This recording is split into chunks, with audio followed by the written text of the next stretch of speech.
Lapras is a beast. It has 3 moves that can one-shot you if it lands, and for good measure, it also has Perish Song. And not only that, now we arrive to the SS End, and on here we find this captain is sick. He probably did not have enough vitamin C, but I know his secret. He likes to sing at open mic in the karaoke bar in the lounge of the ship.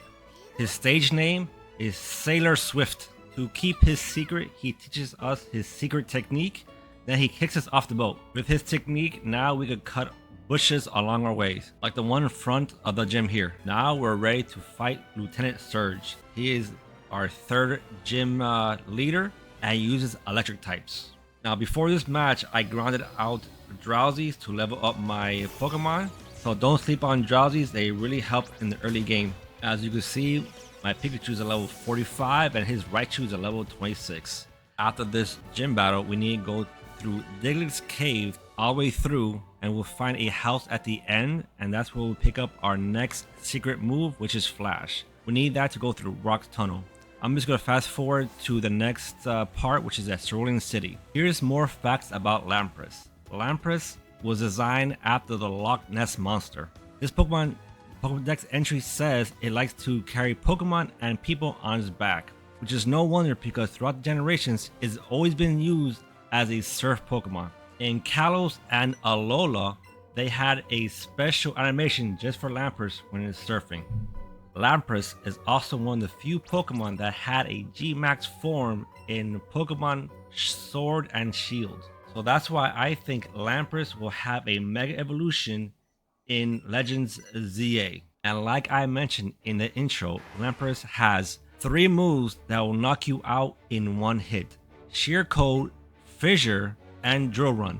And not only that, it learns Perish Song. So this Pokemon is designed to knock you out. Don't let its cute appearance fool you. It's gonna destroy you. Now we're heading to the Rock Tunnel. This is gonna be a long, complicated maze, so be prepared. And we're out. We're going to avoid these 2 trainers because I don't feel like fighting them. And now we're at Lavender Town. Here we encounter a very special Cubone who I want to catch. So let's follow him up this tower. This tower is probably one of the most creepiest town in this game because it's known as the Pokemon Graveyard. Heading up to the next floor, we meet Cubone. Now we're gonna try to catch this Cubone. But unfortunately, it has a 100% flee rate. But don't worry, this is scripted. Just follow him back down out of the tower and you find him again. And the reason why we're doing this, because he evolves into something special in this game. So that's why I want him. Now, out of the tower, as we head left, we see 2 familiar faces. That's Jesse, James, and Meowth. That's right, all 3 of them are here. And since they couldn't find some old man, they decided to kidnap Cubone, which we can't have this, so we have to go chase after him. At this point, I want to mention that there's 2 more Cal references in this section, which I'll be showing you shortly.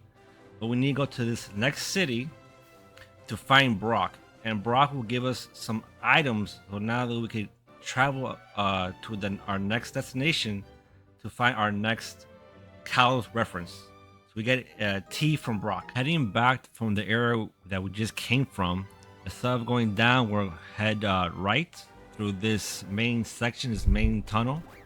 And we give that T to this gate guard because apparently he got his lunchbox at home. He had nothing to eat or drink. So after he lets us pass, we'll head up all the way up to the top of the map. There's actually 2 gyms right next to each other. One is an unofficial gym. It's a fighting gym. And once we fight this person, this non-official gym, we're able to pick one of 2 fighting Pokemon. In Kalos, you fight a fighting type gym leader and she will give you a Lucario. So it's very reminiscent of this part here where he gives you one of 2 fighting types. And the reason why he does this is so that you don't take his dojo's emblem. So he gives us one of 2 fighting type, which is Hitmonchan and Hitmonlee. I tend to pick Hitmonchan just because I like the 3 elemental punches. Finishing up here, we go back to Celadon City. where we fight against our fourth gym match, which is against Erica, the grass gym leader. Just keep heading down and you'll find a cut tree, and you'll eventually find it. Out of all the gyms in Let's Go, I will say this gym has the most rework done. It's a very nice garden maze, I'll have to say that. And I don't really talk much about gym design, but this gym design is really nice. Not that it helps her battle skills, because she is still as easy as the first day I played this game. And with a broken leveling system in this game, makes her twice as easy as well. She sends out her Vileplume and I send out my Charizard. So it's flower power against fire power, and you can all guess how this battle ends. And remember kids, only you can prevent a forest fire, but I can still win a gym badge. Now leaving this gym, we're heading out to our next section, which is the game corner. We just head down from the Pokemon Center, and here is the game corner, which is Team Rocket's hideout, as we see Jesse and James. As we listen in to their conversation, we notice that they already gave in Cubone, which they kidnapped, and the switch to downstairs is behind this Team Rocket grunt, which is pretty obvious where we need to head on to next. After a quick fight, we have him run away, and we touch a switch behind this poster, which is a Team Rocket poster because it has a rocket on it. Heading down to the left, we see the open room now, and heading all the way down to these stairs, down these stairs, and down this path. I just fast forward for convenience sake. I'll show you more later on. We fight this guy for a lift key. He's being very juvenile by throwing the key pretty up high, and we can't get it. And now we're doing some workplace violation by standing on an unsecured chair. I would have been definitely written up if I did the exact same thing there. After we get the lift key and Pikachu back, we go back upstairs to that first room. And this is what I kind of want to show you. This pattern here, this is also in Kalos. All these spinning tiles in the Team Flare base, they had the same mechanism. So that's another reference to Kalos right there as well. So now entering this lift, we're going to the basement level 4. And once we get there, we see our two friends, Jesse and James. They're not any more stronger, they're just more annoying. Yes, we're here to rescue Cubone, so get our way.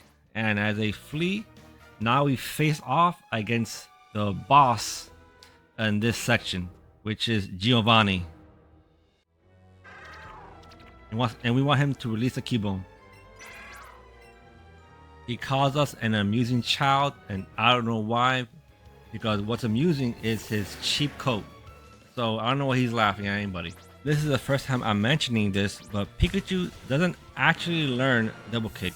He can learn Brick Break, but he can't learn Double Kick. Double Kick is only available to your partner Pikachu. And after the battle, he releases Cubone, and he gives us the Silph Scope as an apology. But he can't fool me. He's not actually sorry. As he walks away, he wants to battle again, and I'm ready for him right now. But he's a coward and he leaves. And we see here Cubone heads back to Lavender Town. Outside the game corner, we see this guy who has a strange device. And we talk to him, and now we can learn Sky Dash. And with Sky Dash, we could fly back to any city we have been to. So back at Lavender Town, we're going back up to the Pokemon Tower to finally catch our Cubone. And we just wait for him to spawn. He's right here. He wants us to catch him. If you level up Cubone outside the tower, he turns to a normal Marowak. But if you evolve Cubone inside the tower, he turns into a Alolan Marowak.